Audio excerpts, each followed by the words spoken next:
Could you say more about what can psychological research help us when it comes to what kind of attitudes we have or ways of communicating veganism and animal rights? What have you found to be most effective?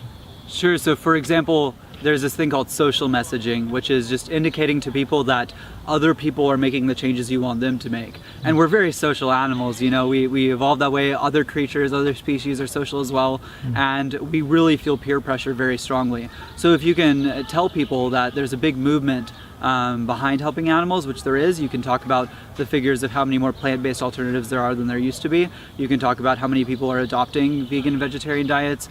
You could even talk about in other areas like helping, you know, animals used for entertainment with SeaWorld and the documentary Blackfish. And telling people about those changes that are going on helps them feel like they can be part of a community and part of a new movement. And that's very powerful to people to get them to make changes.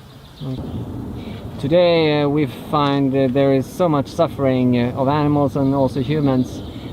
What are your hopes for the future? Are you optimistic that this can change?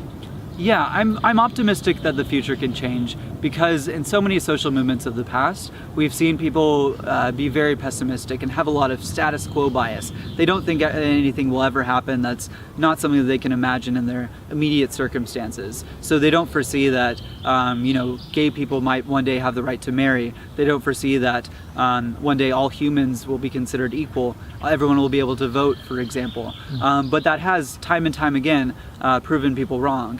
And since we do have those moral arguments on our side, since we do have, you know, technological developments that are helping people make these changes every day towards a more animal-friendly food system, and finally we have the activists, we have the effectiveness-focused, very dedicated group of people that's working to make these changes. Because all these forces are pointing in the same direction, the social, the technological, the activist, I'm really optimistic about the future for animal rights.